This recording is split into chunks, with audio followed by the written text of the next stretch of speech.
जलगांव में जो पुष्पक एक्सप्रेस है जो लखनऊ से छत्रपति शिवाजी महाराज टर्मिनस की तरफ आ रही थी, इस गाड़ी में पचोरा स्थानक के पास में एक एसीपी हुई थी, अलार्म चेन पुलिंग की घटना हुई थी। अलार्म चेन पुलिंग की घटना के बाद में कुछ यात्री जो है वो गाड़ी में से नीचे उतरे थे और उस दरमियान उसी वक्त पे जो दूसरी डायरेक्शन में जाने वाली कर्नाटक एक्सप्रेस है वो गाड़ी वहां से गुजर रही थी, तो उस गाड़ी से कुछ यात्रियों को धक्का लगने की घटना या जानकारी हमारे सामने आई है।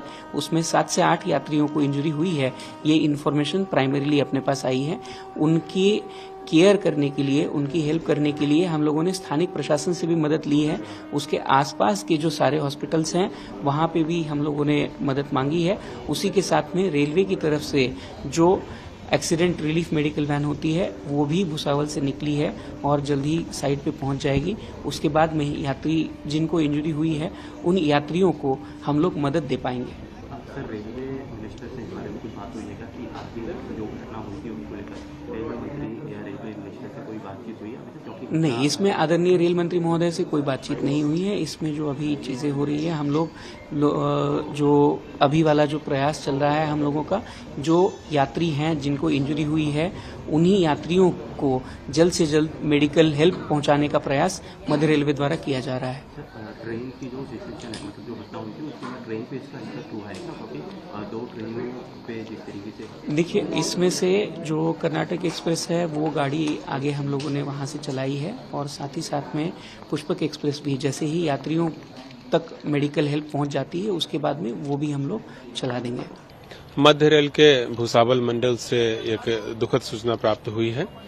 यहाँ पर कुछ यात्रियों ने पुष्पक एक्सप्रेस का एसीपी किया और वो वहाँ पर उतर गए और दूसरे साइड से बेंगलुरु से नई दिल्ली के बीच चलने वाली कर्नाटक एक्सप्रेस आ रही थी, उसकी चपेट में आने से कुछ यात्रियों के बुरी तरह से घायल होने की सूचना प्राप्त हुई है।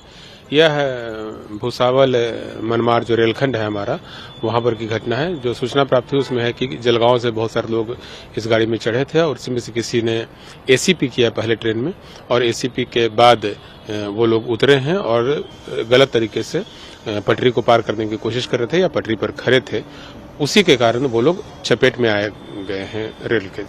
जब चलती ट्रेन में कोई यात्री चेन की पुलिंग करता है तो उसको हम लोग एसीपी कहते हैं। पुष्पक एक्सप्रेस में इसी तरह की चेन पुलिंग किसी यात्री द्वारा की गई है और उसके बाद कई यात्री जो है रॉन्ग साइड में, जिधर से दूसरे ट्रेन के आने की संभावना रहती है, वहां उतर गए, जिसके कारण वो लोग कर्नाटक एक्सप्रेस की चपेट में आए। अभी तक सर जानकारी है क्यों चेन पुलिंग हुई? क्या कुछ ऐसी भी चीजें चल रही हैं कि आग लगी थी ट्रेन में या फिर कुछ ऐसा हुआ था? कुछ यात्री जलगांव से वहां पर चढ़े थे और संभवतः वही लोग उतरने के लिए वहां पर चेन पुलिंग किए हैं और जिसके बाद वो लोग रॉन्ग साइड से जाने की कोशिश कर रहे थे, जिसके चलते वहां पर सभी लोग चपेट में आए हैं। जलगांव जिले में पाचोरा शहर के पास जो पुष्पक एक्सप्रेस के जो पैसेंजर्स का एक दुर्भाग्यपूर्ण आज हादसा हुआ है, जो कि कर्नाटका एक्सप्रेस से कुछ लोग कुचले गए। वहां पे जिलाधिकारी, जिला पुलिस अधीक्षक और अन्य सभी जो वरिष्ठ अधिकारी हैं वो पहुंचे हैं। महाराष्ट्र सरकार की जो 108 एम्बुलेंसेस है उसकी 8 एम्बुलेंसेस वहां पे पहुंचाई गई है। रेलवे की भी जो रेस्क्यू वैन्स होती है और मोबाइल एम्बुलेंस होती है वो भी, उनकी भी पूरी वरिष्ठ अधिकारियों की सेट टीम वहां पे पहुंची है और प्रशासन की तरफ से पूरी सहायता जो भी इंजर्ड है और डेड के जो भी रिलेटिव्स है वहां पे उनको की जा रही है। सर, प्रशासन की तरफ से कोई हेल्पलाइन नंबर चालू किया गया है?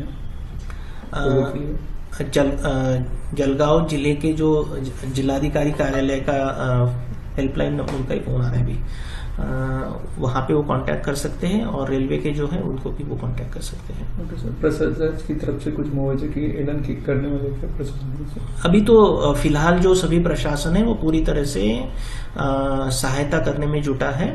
उसके बाकी के जो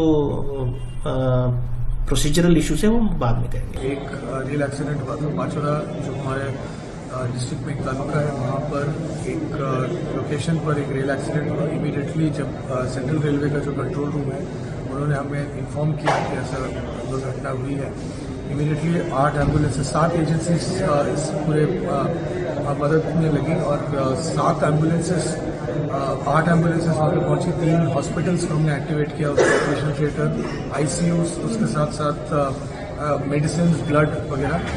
फायर ब्रिगेड की गाड़ी वहाँ पर 3 गाड़ियों को भेजी गई, उसके साथ साथ बट उसका यूज़ नहीं हुआ। गैस कटर्स, लाइट्स, पुलिस की मदद से क्राउड का कंट्रोल की सडनली बड़ी संख्या में लोग वहाँ पर जमे और ये सारी चीज़ों की भी मतलब इमीडिएटली हमने वहाँ पे कोशिश की और सारे इंजर्ड जो थे उनको इमीडिएटली विभिन्न हॉस्पिटल्स में हमने भेजा और जो डिसीज्ड है उनका पोस्टमार्टम हो, इंक्वेस्ट हो और जो अदर लीगल प्रोसीजर्स हो वो सारे प्रक्रिया की जा रही है। एफआईआर का रजिस्ट्रेशन ऑफ एक्सीडेंटल डेथ उसके बारे में भी अभी कुछ प्रक्रिया की जा रही है और उसके साथ साथ इनके जो परिवारजन है उनसे संपर्क करने की कोशिश की जा रही है और बॉडीज को मतलब उनके जो गांव है वहां पर भेजने के लिए भी पूरी नियोजन की जा रही है।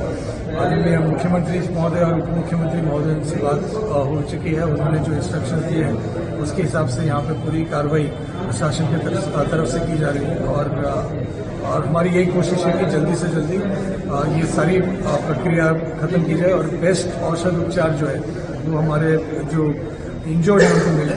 जो नातेवाईक हैं उनको गवर्नमेंट गेस्ट हाउसेस में उनके रहने का, खाने का अरेंजमेंट किया गया है और पूरी मदद यहाँ पर राज्य सरकार और रेलवे विभाग के माध्यम